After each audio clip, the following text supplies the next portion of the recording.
Musugot ba mo nga patyon ang inyong silingan nga adik o patyon ang inyong 2,000 ka mga baboy nga igbabaligya na?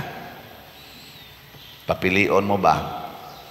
Patyon ning adik nakawatan kayong dako, sige pagyog pang lungkab og mga balay, o ayuho ni pero patyon ang 2,000 nimo kababoy nga igbabaligya na? Hay may inyong pilion. Oy, tubag. Or ilison lang, patyon ning kawatan ng rape pagyod, kriminal pagyod, tao, o patyo ng imong 2,000 kabuok hiniktan nga igtatari? Asay mana? Tanawa dire. Ang tao nga di na gani magapos, buang nagyog kaistanan kay gisudlag yawa, giayo ni Hesus o gibugti niya ang 2,000 kabuok baboy nga maoy gidagmalan sa yawa. Gipapahawa ni Hesus ang yawa gikan sa usa ka tawo, apan iyang gitugutan nga patyon sa yawa ang 2,000 ka mga hayop. Ngano man kay ang matag tao, unsa man? Matag tao anak sa Dios, pero ang hayop dili na anak sa Dios. Hinimo ra na sa Dios. Ang tao ray giangko niya nga iyang anak. Ug wa gi tarong nga ginikanan nga ibugti niya ang iyang anak sa iyang hayop or butang. Wa gid ba kung tarong lang yung utok ang ginikanan, pinangga gina niya ang anak kaysa iyang mga hayop o sa iyang mga butang. Pero giyawaan na sa nang ginikanana, aduna sa na siya yawanon nga buhat. Muna, ang kinidi ay gahom sa Ginoo, mga igsoon, ang gahom ni Santo Niño, mulihok ni kuyog yun ang gugma o kaluoy. Gugma o kaluoy. Di gid na mulihok ang gahom sa Ginoo basta naan ang kasuko, naan ang paghimaraot. Di gid na mulihok. Unsa may mulihok og naa na ang kasuko, ang gahom sa yawa. Sige, lingi ay mong tupad. Ingna unsa mang gahoma ang naglihok ron diha nimo? Gahom sa Ginoo o gahom sa yawa?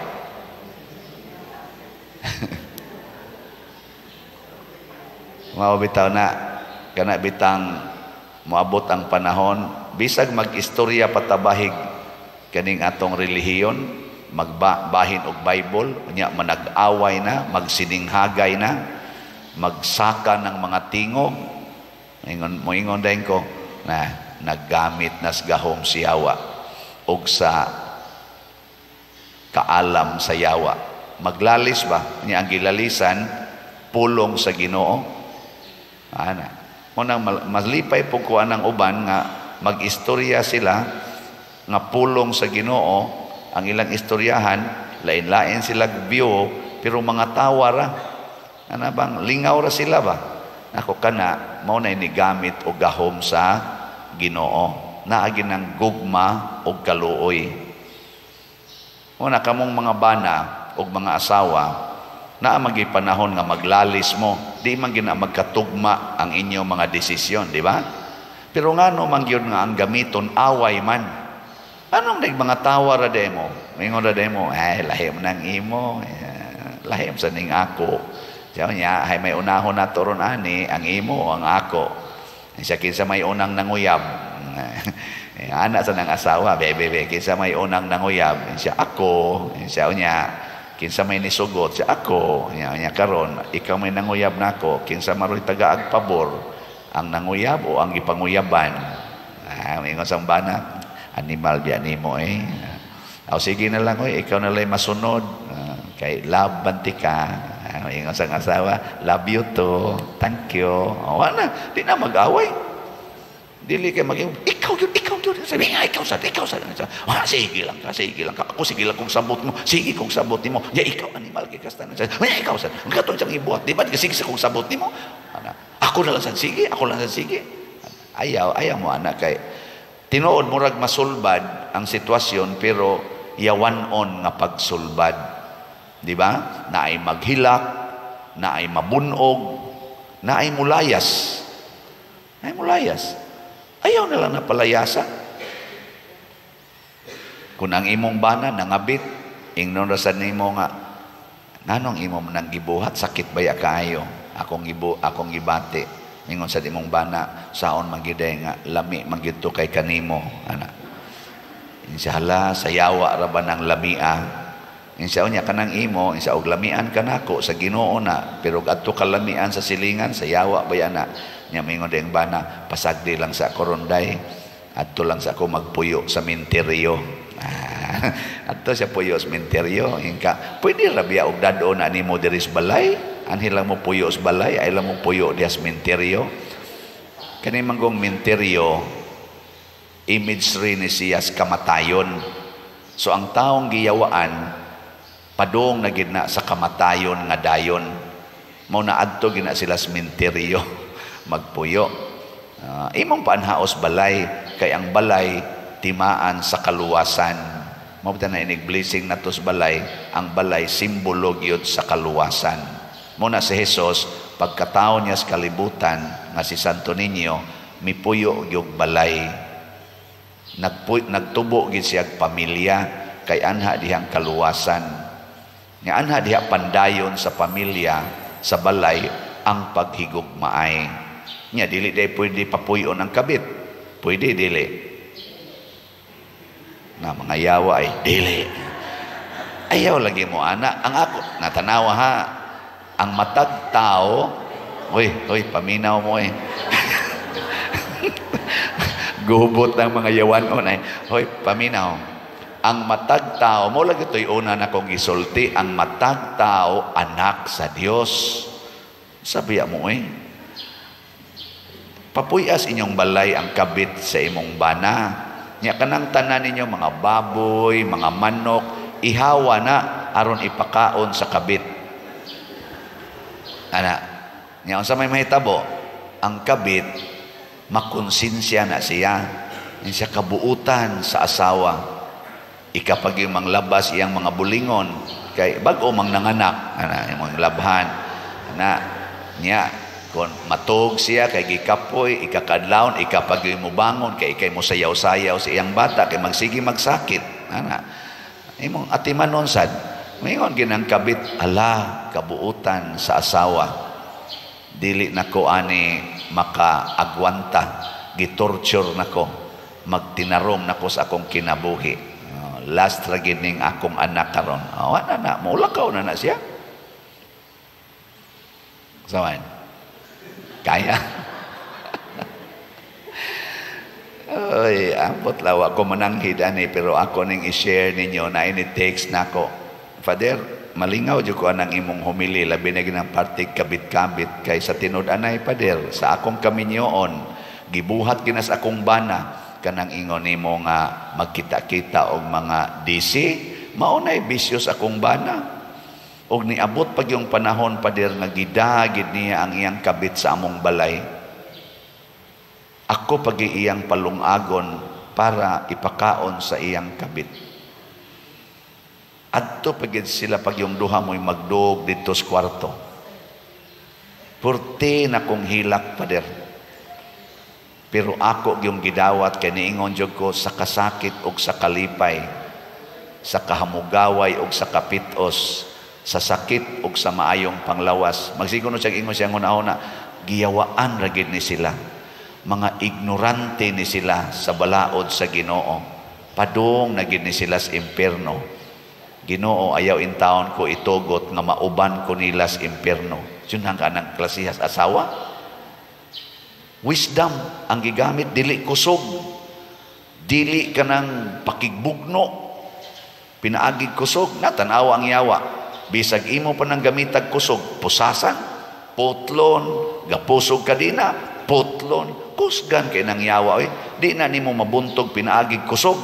Kanang singhag-singhag, Satanas, pahawa. Di, ana-ana. Oy, malipay ng Satanas. Ang gigamit ni Jesus dili singhag, nakig-ila-ila. Kinsam day nga nimo.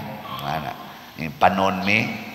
Ana, Lord, ayaw taon may papahawaa. Ingon din Ginoo, okay raman, pero gawas mo dihas tao. Nag-istorya-istorya sila ba? Siya niya, pwede ka, manood mi ang mga baboy. Ingon din si Jesus, sige, suot nga to. Di ba? Friendship sila. Oy. Friendship sila in terms of words and emotion.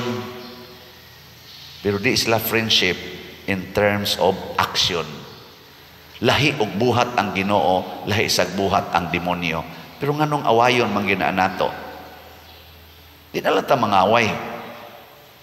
Di lang sa ta mosunod niya. Ana. So ang gibuhat kuno sa asawa, sige ra jud kuno siya atiman, sige ra gid siya ampo karon kay nanganak man ang babae. Wa man gyoy pamilyang mudawat sa babae kay gikauaw Manila. Siya nida ngadto sa ospital kay yang bana nagtrabaho mas layo. Gida niya sa ospital ang babae, siya pag nagbantay didto. Kay niingon man kunong Ginoo, nagmasakiton ako og imo kong gialimahan. Be, kamo mga asawang ni adinhi saman. Okay na ninyo? Uy, sige mangitag debosyon aning Santo Niño. Unsa man ang inyong gugma? Unsa man na kaabot mo ingon anang klasihas gugma? Duko-duko na hasta liktor siya. Unya ang nahitabo ko no, ang nahitabo ning lakaw gyud ang babae gikan silang balay og nagpasalamat. Naghilak pa gani ko no, nga dako kay siyang damage nga nahimo sa ilang pamilya. O iya ra sang gitugutan nga mulakaw. Niabot sa Diyo kunong panahon nga ang iya kunong bana nagbag-o sad, nangayo sa pasaylo niya. Karon mga sobra na napo katuig, wan agi siya kadungog nga nagbisyo iyang bana. Gibiyaan pa gyud ang ubang bisyo. Active na kaayo sa simbahan. Pero nakatilaw yun. Pero importante ba nga mabag-o siya o mas nindot nga maimpierno siya? Ang Ginoo nag-ingon, di jud ko gusto nga naay usa ka makasasala nga maimpierno. Mas malipay pa ko nga malangit ang usa ka makasasala. Di ba?